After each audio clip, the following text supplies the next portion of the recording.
Okay mga kababayan, Chris Ulo po at welcome back po ulit dito sa ating YouTube channel. Pag-usapan natin ito, bigyan natin ng pansin ito. Papansin naman eh. Pag-usapan natin mga kababayan, mga ka-analyze, ito hong bagong congressman ho, si Kiko Barsaga, na kung saan ay lahat ho talaga ginagawa ho, mga kababayan, para ho siya'y makilala. Para ho siya'y mapansin ho ng administrasyon. Para mapansin ho siya ng iba't ibang grupo. Kasi nga, mga kababayan, dyan sa House of Representatives, sa totoo lang, sabi ko nga dati, hindi ho talaga kilala yung ibang mga politiko rito. Kilala lang ho sila kung saan ho silang distrito nanalo. Pero Luzon, Visayas, Mindanao, hindi ko talaga kilala halos lahat ng ibang mambabatas dito. Hindi katulad dati nila Congressman Dan Fernandez, yan, kilala yan. Kasi, ano yan artista dati. Sila,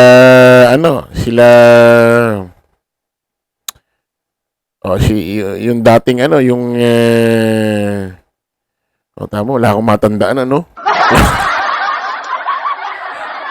Benny Abante, si Congressman Benny Abante. Yan, kilala yan. Kasi isa ho yan sa miyembro ho ng Quadcom dati. Ace Barbers, yan, kilala yan. Sino pa? Dares. Si Speaker Martin, kilala yan. Kasi, actually ako, nakilala ko lang si Speaker Martin Romualdez dahil kay Pangulong Bongbong Marcos. Sandro Marcos. Dares, wala. Hindi talaga kilala eh. Ang ginagawa kasing style ngayon nito ni Congressman Kiko Barsaga ay bumabanat ho sa mga kilalang personalidad. Mga kilala, sikat hong politiko. Yun ho yung ginagawa niyang style ngayon para makilala. Siyempre, sa side ng mga DD shit, pabor sa kanila ito. Tuwan-tuwa sila. At itong si Kiko Barsaga, mga kababayan, meron hong mga ipinakikitang salita galaw ito na masasabi ho nating parang hindi normal. Especially ikaw ay isang mambabatas, congressman, May mga galawan ho siyang mga salita hong magugulat kayo na parang immature na parang hindi ho normal talaga. Minsan may bidyong ginawa kumanta, sabi niya meow meow meow meow meow. Ano pa? Meron siyang ginawang video na isipin mo congressman ka, ang gagawin mo interviewin mo yung kapwa mo mambabatas, si Sandro Marcos ng live. Ambush interview mo. Kumusta na ang kaso ng tito mo? Hindi makasagot, takot. Anong klase ito?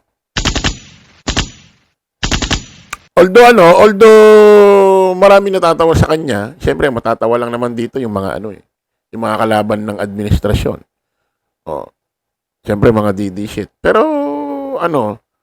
okay na rin pinakikita niyang ganyan siya kasi bumababa yung niya Bumababa yung kanyang kalidad. Yung parang ang nangyayari tuloy, tingin sa kanya ng mga ibang mambabatas dyan, parang kahit ano nang gawin niya, hindi na siya seryoso. Yun yung maganda nagmumukha na siyang kengkoy. Para bang hindi na siya kapanipaniwala talaga. Minsan nag-abstain yan. Gumanyan-ganyan pa sa gitna. Parang tanga na. Although tuwan-tuwa yung mga DD shit dyan, pero maganda nga yung ganito kasi nga, lumalabas, para siyang hindi normal. Katulad ngayon, meron nung siyang, pakita muna natin tong video to, bago tayo magpaliwanag. Welcome back to the Crocodile Farm. Absent ulit ang mga buhaya, nagbakasyon na. Tama sabi niyo, welcome to Crocodile Farm. Tagaroon din siya. Sabi niya, welcome to Crocodile Farm. Ando doon din siya. Ano yun? May surprise ulit ako sa inyo.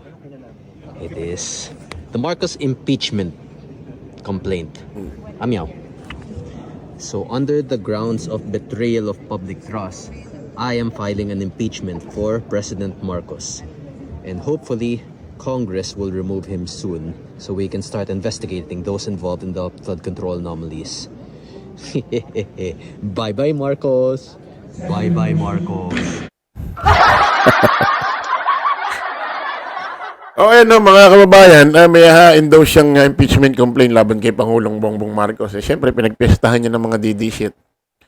Pero mga dilaw, kakamping, mga pula, loyalista, no? Especially mga nagsusuporta kay Pangulong Bongbong, tinatawanan lang ho ito. Pati ho yung kanyang mga kapwa ko, congressman, mga kongresista, tinatawanan lang ho ito. Kasi nga may mga galawan, may mga sinasabi siyang parang hindi normal. Kaya yung ganitong gagawin niyang hain, parang ginagawa lang din katatawanan.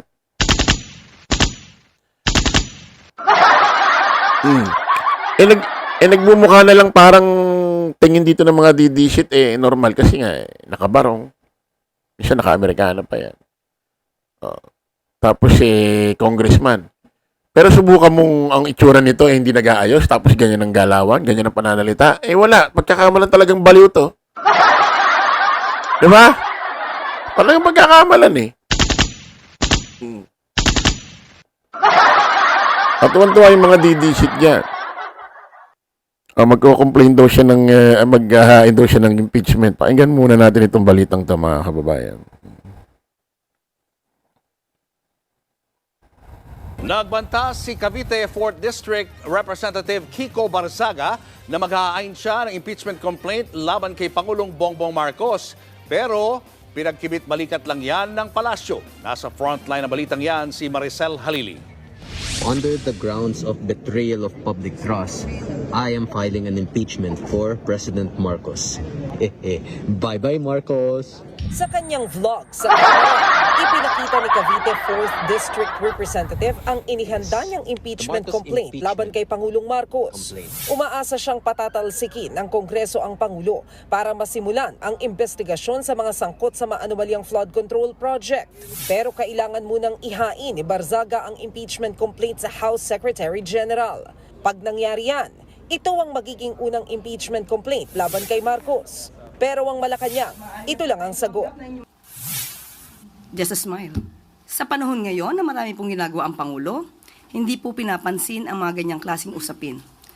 Busy ang Pangulo sa pagtulong sa mga kababayan natin, maraming trabaho para maiangat pa ang Pilipinas, hindi para ibaba.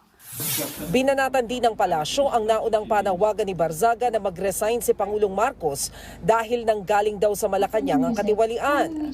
Mahirap po kasi magsalita ng walang ebidensya. Madaling magbintang, madaling magsabi kung ano-ano. Kung walang ebidensya, hindi dapat paniwalaan. Kung makarating man o hindi ang impeachment complaint, trabaho na raw ito ng Kamara. Nagbabalita mula sa Frontline, Maricel Halili, News. Siyempre, kinakailangan para umusad yan. Siyempre, ipapasa niya yan. Kasama ho yung kung ano man mga dokumento niya, mga ebidensya niya na kinakailangan, ma-impeach ho ito. Kasi magkakaroon ho ng botohan yan sa House. Yung parang kay VP Inday Sara Duterte na nakatanggap po ng 250 na pirma. Dito nga, paano nga uusad yan, mga kababayan? Parang nagiging katatawa-tawa na lang siya dyan sa loob. Parang kengkoy-kengkoy ba? Isipin mo, anong bearing nung sasambahan mo si Pangulong Bongbong Marcos about sa maanumalyang flood control? Siya nga ang nagpapaimbestiga niyan, tanga. Siya nga nagpapaimbestiga niyan Kauna-unahang ng Pangulo sa Pilipinas na kung saan. Siya mismo ang nagpaimbestiga ng korupsyon kahit maapektuhan ng kanyang administrasyon. So, walang bearing ho ito. Siguradong basura lang ito. Siguradong lang ito, sa basura lang ho pupuntahan ito, mga kababayan. Ang bagong ngayon dyan, ang speaker ngayon, si Faustino D. Pakinggan nga natin si Faustino D, yung bagong speaker ng Speaker, magandang umaga po. forward na natin. Ano ba masasabi niya rito? New McCafe Sea Salt Caramel. Pakinggan natin. Get that McCafe energy. Man po tinatap din po natin ang DICT na alam natin na makakatulong sa atin. Kasi po kung ma-update tayo lagi at makikita yung mga projects, alam niyo naman po sa lawak ng ating bansa, imagine 42,000 barangays po yan, 1,500 municipalities, 80 plus na probinsya. Kahit saan ho dyan, pwedeng mailagay kasi yung pondo po yan ay pang buong Pilipinas. Kaya po kung sa DICT, syempre po, pati ang civil society, ang ating po mga kababayan magtutulong-tulong para sa inputs para lagi pong nababantayan yung mga projects na proposed project for next year. Kaya yan po ang nakikita namin kasi po kahit gawin nating maayos, transparent at accountable po yung ating budget for next year. Siyempre, iba rin po yung implementation. Nandun pa rin po tayo dapat makita natin na talagang standard, maayos ang trabaho para maiwasan yung corruption po na nangyayari sa ating ngayon. Speaker, just to clarify, may nakita kaming post ni Congressman Ayan. Barzaga na nag-file siya ng impeachment complaint versus the President. Nagjo-joke ba siya doon o totoo na nag-file po siya ng impeachment complaint? Nakakita niyo? Wala na, ano nga ito Ang nangyayari ngayon dito, wala na tuloy naniniwala sa kanya. Parang para bang ang logic, para bang ambas yan Halimbawa, meron kayong kaibigan, lagi na lang loko, puro panloloko na lang ginagawa. Ngayon, kapag may seryoso siyang sinasabi, wala na rin. Hindi na rin siya pinaniniwalaan. Kasi akala, nasiraan na siya ng ulo. O, tingnan mo, ano sabi rito ni Alvin Lauchico ba to? Yung, Alvin Lauchico, yung news anchor ng DCMM. Ano ba to? Nagbibiro ba ito? Ano ba to? Seryoso ba? Nagiging tuloy ito. Kaya nga maganda rin yung ganyang ginagawa niya. Yung meow-meow-meow, kung ano-ano ginagawa niya. Para lumalabas tuloy, binababa niya na yung kanyang dignidad. Para pang lumalabas, niloloko-loko niya na lang itong mga nangyayaring ito. Kaya ang maganda rito, ang tingin sa kanya, hindi seryoso. Maganda na nga rin yan. Huli natin. Wala pa naman kami natatanggap pero alam niyo naman marami po tayo mga dapat asikasuhin. Una-una, marami tayong mga problema sa ating bansa. Dapat unahin po natin muna yung mga bigyan ng solusyon. Kita niyo po yung daing ng ating mga farmers. Yan po yung aming pong talagang tinututukan ngayon. Kasama ko nga po kahapon si Senator Kiko. Doon ho kami sa tanggapan ng DAR ni Secretary Conrad Estrella. Kasama po natin si Secretary Kiko Laurel, ang NFA.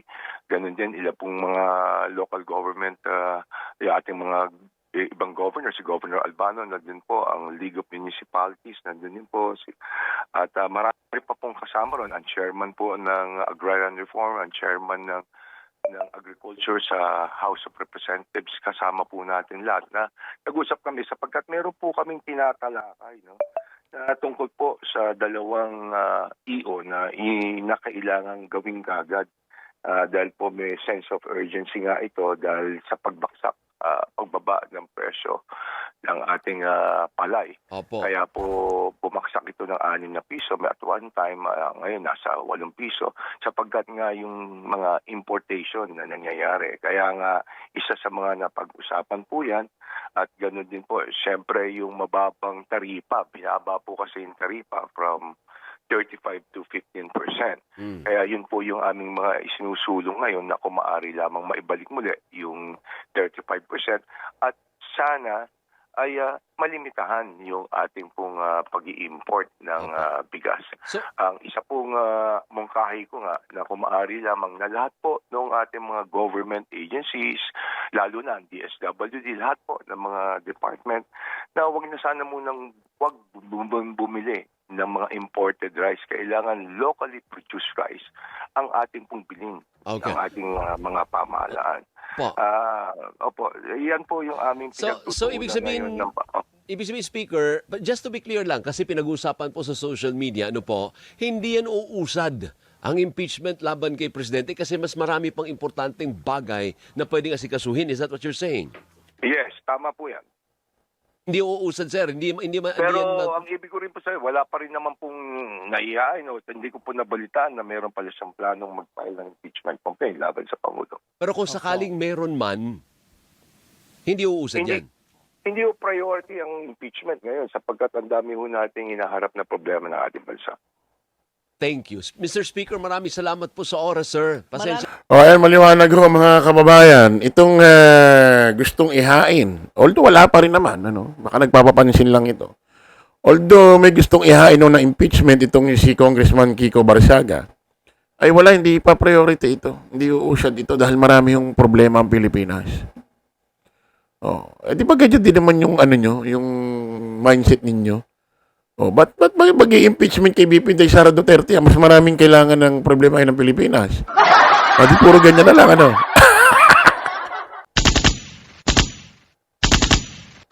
Di ba? Oh, at saka walang ano ito, walang ka-bearing ito mga kababayan kasi isipin mo about sa anomalya sa flood control. Si Pangulong Bongbong nga nagpapaimbestiga yan. Hindi katulad kay BP Inday Sara Duterte yung kanya impeachment. May mga bearing talaga. Iba't ibang klaseng elements ho. Iba't ibang klaseng elemento ho ng impeachment ang dapat i-trial sa kanya. Sa OBP, DepEd, marami pa. Iba't ibang klase ho. Yung pagbabanta, napakarami. Ilang bang file yun? 7? 6. So, wala ito, mga kababayan, parang pinalalabas ito ni Speaker Faustino Di. Yung pansinin niya, yan, may tama yan. Sili mo nga naman, sino ba niniwala rito sa isang taong maghahain ng impeachment kung ano-ano pinagagagawa sa loob ng Congress na kaimaturan tapos nagmamiyaw-miyaw dyan. Meron niyang isang press ko niya nung isang araw, pinagbibitaw niya si Pangulong Bongbong. Nananawagan din siya na sa People Power. May pusa pang dumadaan dun sa... May pusa pang dumadaan dun sa kanyang, ano tawag dun? Podium ba ang tawag dun? Oh. Sino maniniwala ho dyan? Pero okay nga yan. At least pinakikita niya sa taong bayan na para bang yung kanyang klaseng act, hindi siya paniwalaan. Kita-kita ulit tayo sa panibagong vlog. Bye-bye po.